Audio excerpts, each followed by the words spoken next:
What do you even want me to say to that? Manchester United won, West Ham won.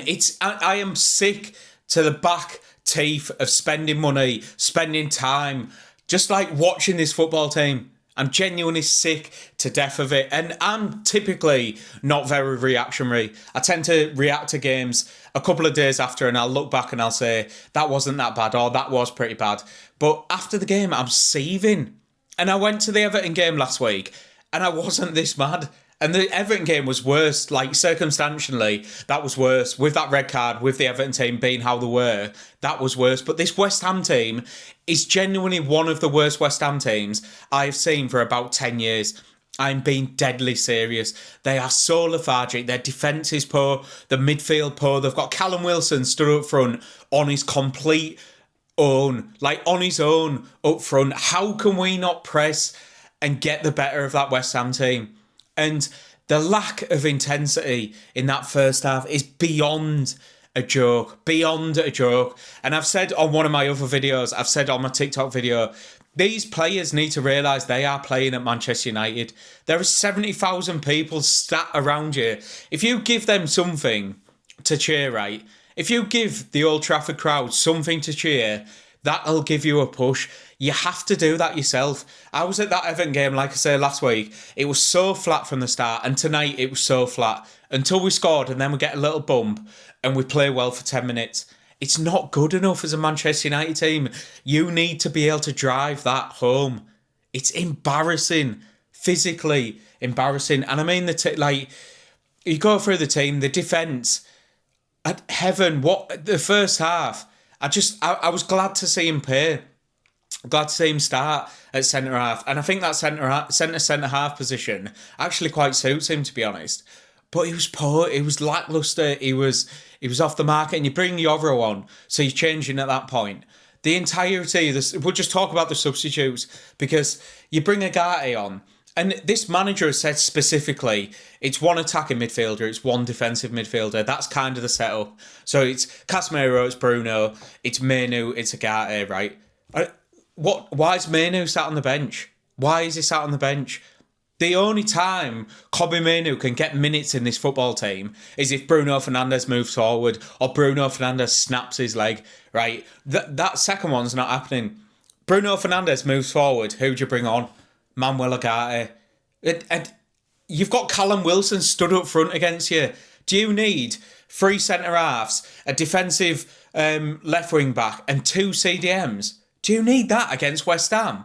Because I can't watch that football team and say that you genuinely need that amount of defenders on the pitch. Kobbie Mainoo could have comfortably come on and controlled the game in that situation. Get on the ball, tick it over. Bruno Fernandes, go and play higher up. You probably create some more chances. You probably cut them up and it's 3-0.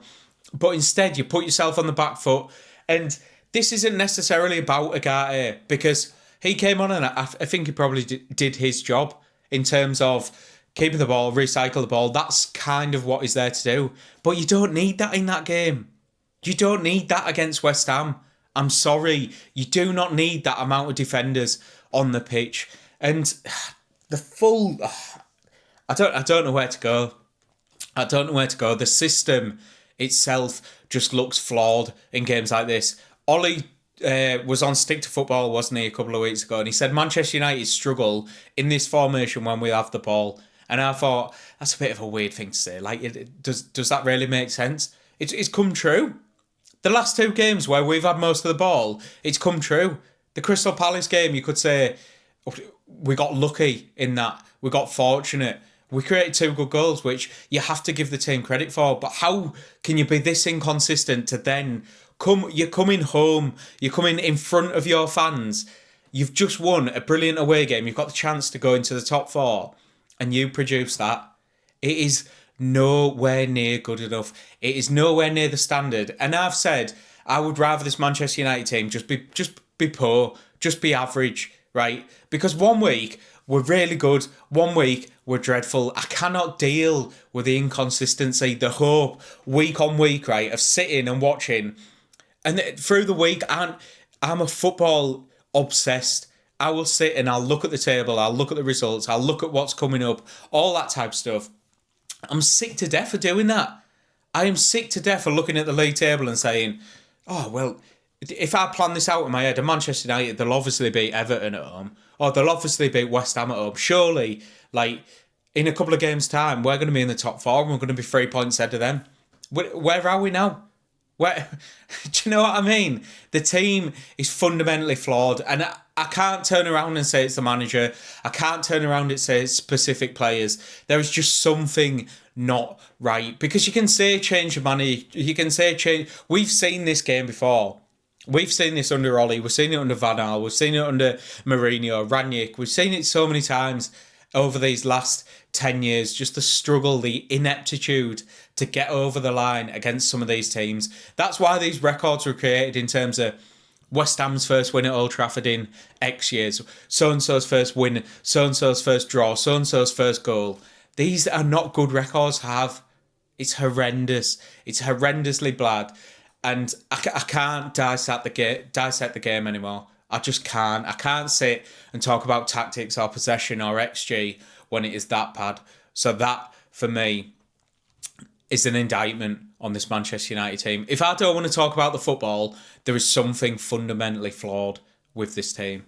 And it has to be sorted out. Do I think it was sorted out? Do I think two midfielders will sort it out? No, I don't. Do I think a new striker? Do I think a new wing-back will sort this out? No. I can't sit here with any confidence and say this Manchester United team is progressing. And that is fundamentally a massive issue. It's an issue with the manager. It's an issue with the club. It's an issue with the players. Get in the comments, like, subscribe, and we'll hope for better going forward.